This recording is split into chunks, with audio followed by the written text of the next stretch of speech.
జయప్రదం చేయండి. ఏపీఎండిసి పరిరక్షణకై జరుగుతున్న ఉద్యమాన్ని జయప్రదం చేయండి. చలో ఏపీఎండిసి, చలో ఏపీఎండిసి. ఈ నెల 20వ తేదీ జరుగు ఏపీఎండిసి పరిరక్షణ ఉద్యమాన్ని జయప్రదం చేయండి. ఏపీఎండిసి పరిరక్షణ ఉద్యమాన్ని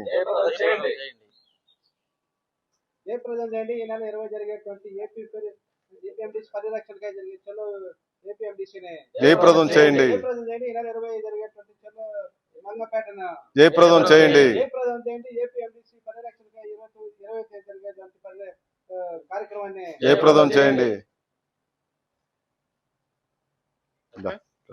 మాట్లాడు.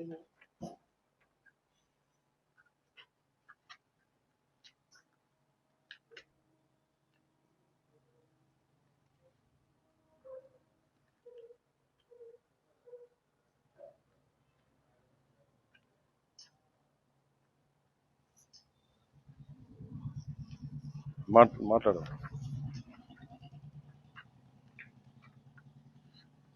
మంగంపేట బరేటీస్ పరిరక్షణ కోసం, ఏపీఎండిసి పరిరక్షణ కోసం ఒక పోరాట కమిటీ ఏర్పడింది.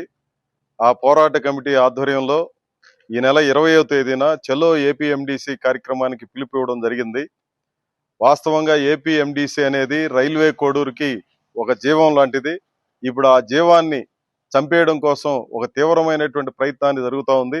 ఆ ప్రయత్నానికి వ్యతిరేకంగా ఇక్కడ ఉన్నటువంటి రైల్వే కోడూరులో ఉన్నటువంటి పెద్దలు, అదే మాదిరి అన్ని పక్షాలకు సంబంధించిన వ్యక్తులు, శక్తులు, సంస్థలతో కలిపి ఈ ఉద్యమాన్ని తీవ్రతరం చేయాలని చెప్పి నిర్ణయించుకున్నాం.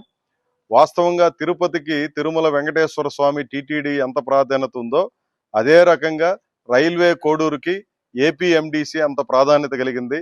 ఈ బైరటీస్ లో వచ్చినటువంటి వేల కోట్ల రూపాయలు రాష్ట్ర రాజకీయాలను ఒకనాడు శాసించాయి.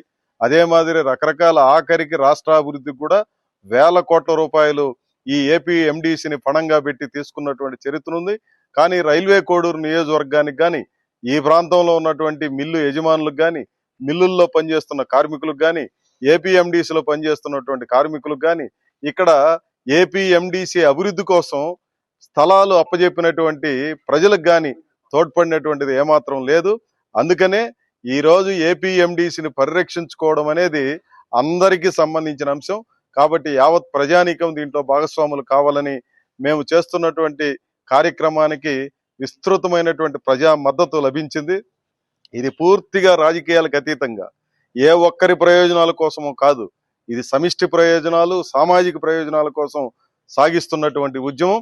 ఇది ఏ ఒక్కరు దీంట్లో వ్యక్తులుగా కాకుండా వ్యవస్థ ప్రయోజనాలను దృష్టిలో పెట్టుకొని చేయాలని చెప్పి మేము కోరుతున్నాం. దురదృష్టం ఏంటంటే ఈ ఉద్యమాన్ని బలహీనపరచడం కోసం అన్ని వైపుల నుంచి కొంతమంది ప్రయత్నాలు చేస్తున్నారు. పోలీసుల్ని, యాజమాన్యాల్ని, అధికార బలాన్ని అడ్డం పెట్టి దెబ్బతీయడం కోసం చేసే ప్రయత్నాలు సమంజసమైనటువంటిది కాదు. ఇలాంటి ప్రయత్నాలు చేసే వాళ్ళని చరిత్ర కూడా క్షమించదు.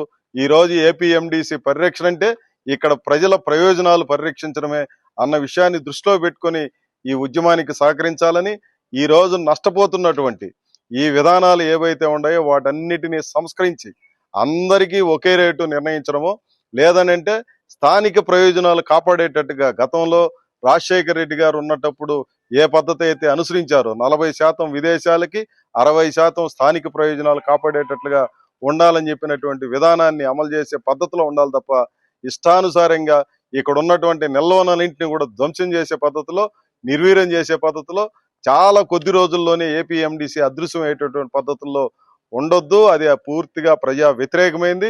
తక్షణం వాటన్నిటిని మానుకోవాలని చెప్పి కోరుతూ ఈ ఉద్యమాన్ని మేము ప్రారంభించాం. ఈ ఉద్యమానికి ఆటంకాలు కల్పించడానికి ఎన్నో శక్తులు ఎన్నో రకాలైనటువంటి ప్రయత్నాలు చేస్తున్నాయి. ఈ ప్రయత్నాలన్నింటినీ విరమించుకోకపోతే ఇది ప్రజాగ్రహంగా మారుతుందనే విషయాన్ని మేము స్పష్టంగా చెప్పదలుచుకున్నాం. కాబట్టి ఈ ఉద్యమానికి రాష్ట్ర ప్రభుత్వం స్పందించి ప్రజల ప్రయోజనాలే పరమావధిగా, ఉద్యోగుల ప్రయోజనాలు పరమావధిగా, ఇక్కడ ఉన్నటువంటి మొత్తం స్థానిక ప్రజల ప్రయోజనాలను దృష్టిలో పెట్టుకొని నిర్ణయాలు చేయాలి. ఏ ఒక్కరికో ఈ మొత్తం సంపదను కట్టబెట్టే పద్ధతిని విడనాడాలని చెప్పి ఈ పరిరక్షణ కమిటీ తరఫున మేము విజ్ఞప్తి చేస్తున్నాం. కడప జిల్లాలోని మరిన్ని వార్తా విశేషాల అప్డేట్స్ కోసం మా SCN న్యూస్ ఛానల్ను తప్పకుండా చూడండి.